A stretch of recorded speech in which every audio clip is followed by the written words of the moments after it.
Welcome back here to IMPAKT TV. You've been seeing the panel Self-Fashioning in the Age of Social Media with Edward Akintola Hubbard. Marijke de Rover, whom you see again tonight with her performance on the main stage.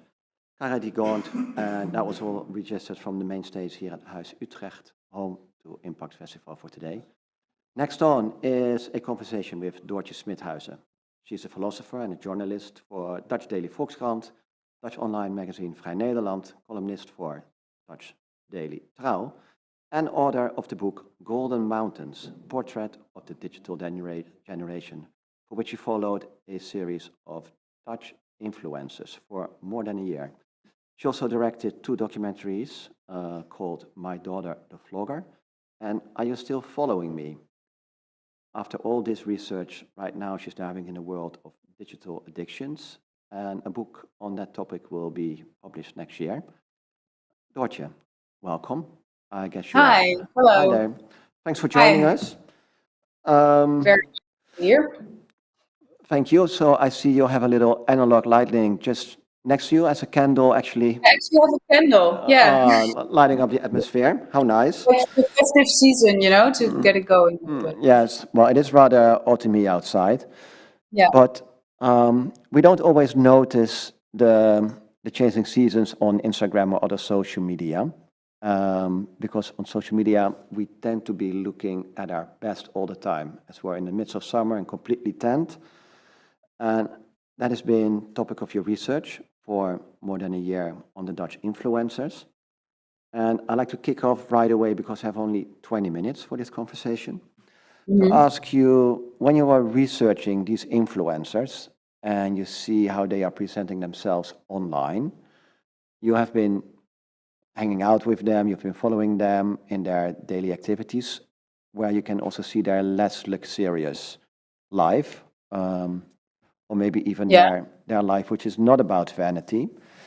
What can you say about the gap between their online presentation and, let's say, the real life of these persons? A lot. It really depends. It really depends per person. I guess mostly when I get asked questions about my book, people tend to ask these questions like, so are influencers happy or are they not happy? You know, it's like they are a special kind of animal and you can just say, well, they're medium happy or something like that. But it really depends per person. And of course, in general, you can say that for an influencer or for anyone who is making money with their online persona, that online persona is super important. It's their whole life, basically. It's their income, but it's also a kind of aspirational version of themselves, I would say.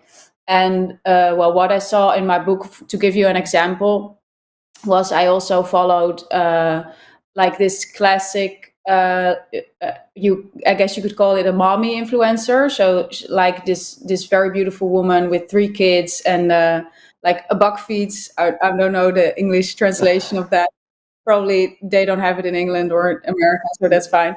But so she was like the classic woman with the beautiful household, the healthy smoothies, the kids in perfect outfits, and her looking great in a bikini and having a rich husband to pay for the beautiful house that she could make pictures in all the time.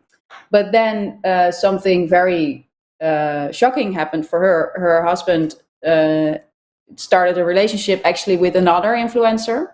So her whole life, as she knew it and as her followers knew it, was actually over. She didn't have the beautiful house anymore. She didn't have the buck feeds anymore. She didn't have the nice vacations to Ibiza anymore.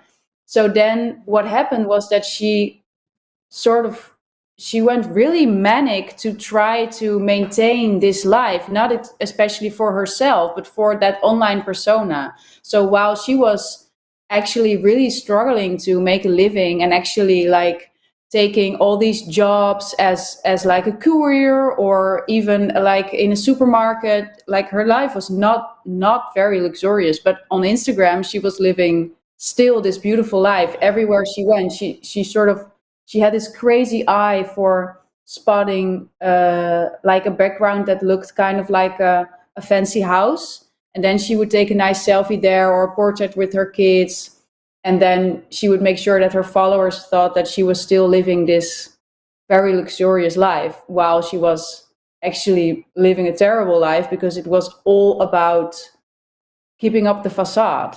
Yeah. So that for me was a very telling example of how important this online persona is.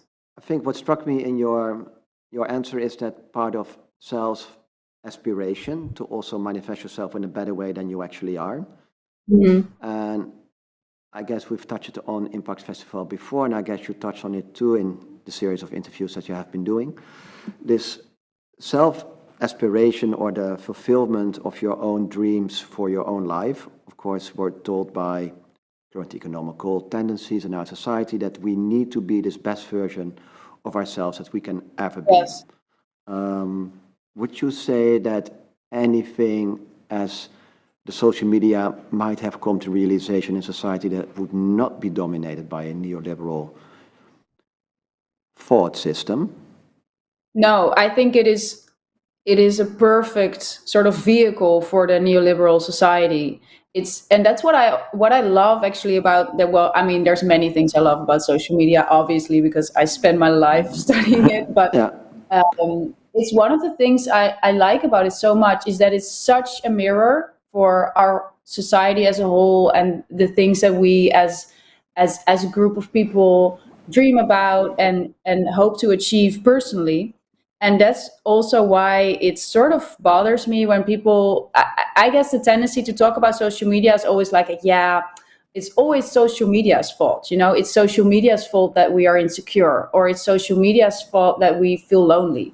But what I feel like is that social media is an outcome of processes that have been going on for decades, like individualization, especially like the neoliberal society, everyone around us actually teaching us to think of ourselves as more of a company than as a person.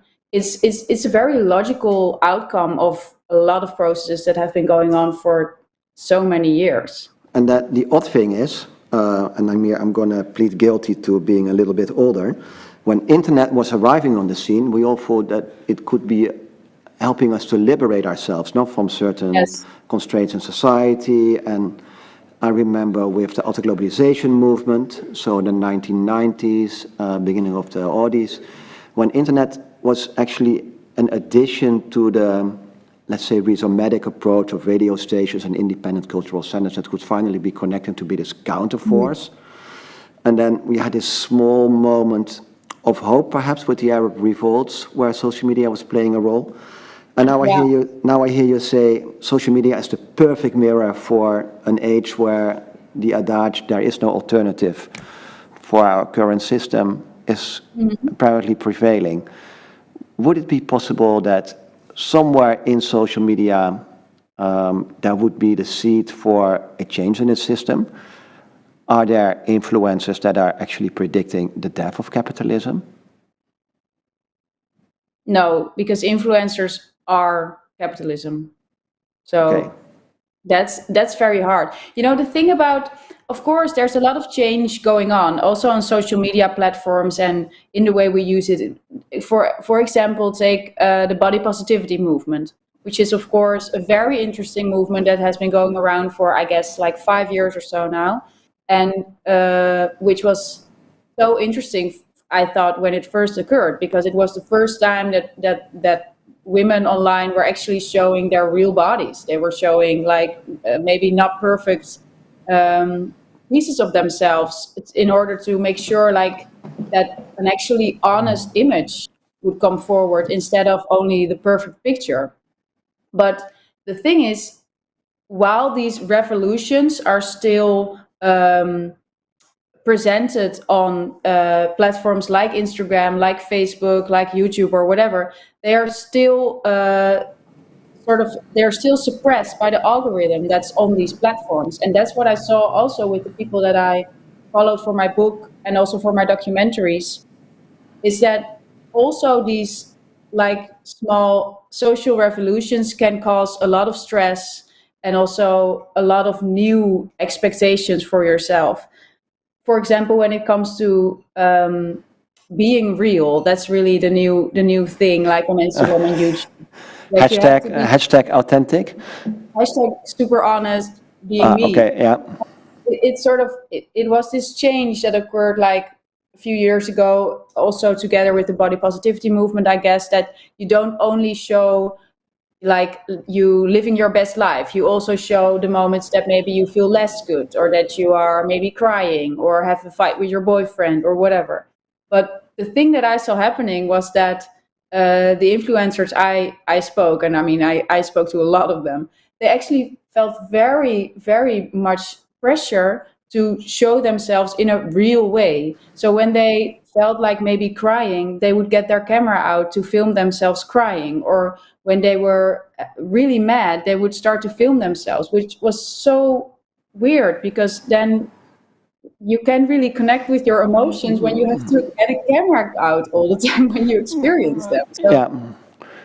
So here's this odd dichotomy between being online and being real time. It doesn't exist anymore. No, it's all fluid. So your daily life, the real time life, is your online life, and your online life is your real time life. And I think it's something that people of a certain age might be forgetting sometimes, that we cannot be making a distinction between online and offline, because it is all embracing that we are there. And I think your new research is about digital addictions. So that means that actually the online is so pervasive in your offline life that you are actually perhaps not leading your offline life because you're only addicted to online. What is it that your research entails? yes, no, that is actually quite a good summary. I'm really interested right now in like the way the way digital platforms get us addicted, and also the way the digitalization changed addiction as such. So is a porn addiction basically the same as an alcohol addiction? Those kind of questions were really what got me going into this research. And yeah, it's of course you can kind of predict it, but there's so many questions even to one, so many answers even to that one question. It's a very interesting subject. Yeah. So an addiction might be, and this is something that you've commented yourself, when you post something on Instagram, you're not checking Instagram for the remainder of the day, just to stay away from how many comments, likes, and shares a photo has been receiving. Not a good. And then I guess you did this in reaction to you actually checking every 5 minutes how many likes, comments, and shares you had before. It depends. I mean, now that you bring this up, I remember I think I said this in a podcast interview that I do that. But the thing is that I do that on a good day. The thing about Instagram and all these platforms is that whenever you have a bad day, they know because you will be on it so much more. So for me, I think one of the keys that I actually learned from a lot of psychologists and psychiatrists whom I spoke for this research is that a lot has to do, when it comes to addiction, a lot has to do with the way you treat yourself around the addictive matter. Mm-hmm. So if you feel terrible every time you looked up on Instagram, or if you feel terrible every time you smoked a cigarette, it's basically the same, then like it feels weird that it's that way, but you will get more addicted for hating yourself because of your behavior. But then, of course, after a cigarette, you can put a peppermint in your mouth, but if you have posted something on Instagram, people might have seen it already. Yeah. So, no, I mean, the difference is there that something is public and something is private. Would that not be different? Yeah, that's very different. But of course, that's also not for every digital addiction. I mean, take porn, for example, that's very anonymous. Or gaming, also very anonymous. But yeah, definitely when it comes to social media, a lot of it is just in plain sight. And I must admit that because I've learned a lot about the way we use social media as a tool to like suppress our negative emotions, like every addictive thing is used, I tend to look at social media quite different. Like when someone is posting a lot, I tend to think, oh, maybe they're not doing so great, or Wow. what is wrong here? I get suspicious. So oversharing might be a sign of an oncoming depression, actually. Yes, Yeah? definitely. Wow. Yeah, Well, because it's looking for, for love, just for someone to tell you that you are okay. because I was a bit surprised that you were saying on a bad day you're on social media a lot, whereas on a good day you are not online. And is Yeah. this not something that is still determined by, let's say, the life before internet, that good means being with your friends and bake a cake in the oven and then sit in your house smelling the lovely smell of the oven and say, ooh, the cake is almost ready. Whereas perhaps you can have very rewarding times on social media too. Yeah. So Well, no, I guess I don't really compare it that way to like, and also, yeah, I'm 29, so I haven't really lived a life before the internet. I mean, I did, but it came into my life while I was quite young, Yeah. so different for me, I guess. But no, what I mean, it is the thing with social media and the way we use it is that you will get sucked into it when you feel bad. I mean, for example, for me, when I'm very busy, and I feel bad because I'm too busy and I'm like, oh, I don't want to get a burnout, and I feel bad. I know that my time on Instagram will be way more than when I am relaxed and maybe just writing on my book or whatever. Well, I mean, at that period, I actually have way more time to check Instagram, but I don't feel stressed, so I don't do it. I don't go looking for these quick fixes to tell me that my life is not falling apart, actually. Yeah, interesting. So when you're doing the research for your book that will be published next year on these digital addictions, what is one of the most striking examples that you've met until so far in doing the research for your book?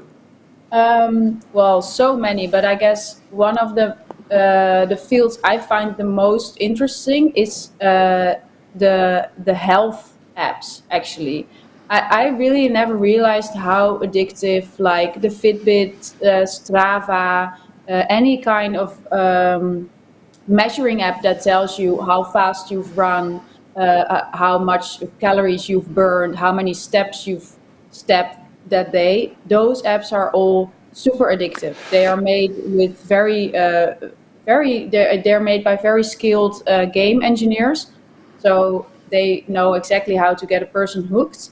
And I spoke to so many people who are actually living their life just to get their smartwatch happy every day, who are walking around for hours every day because they have to get in like 30,000 steps or something like that, like totally escalated healthy challenges that people suppress upon themselves every day. This is really something that I felt like, wow, this is such a problem, because people get so disconnected from their bodies and from their feelings, and they're actually a slave to their app. But because we believe these apps are healthy, because they sort of promote sports and healthy living, we don't look upon it as addiction. Yeah. Slave to the app, that could be a beautiful name for our next documentary, I suppose. Okay, sorry, I didn't know you were working on this. I was told by the direction here we have only 2 more minutes actually to go. Okay. And I was going to ask for this one example that I recently read, that people are having plastic surgery to look more like their alter egos on social media. Mm-hmm. And of course, you as a specialist on the world of influencers, what is the next step? I mean, if you had a plastic surgery once, is it then logic that you will be updating to all new filters possible? What could it be?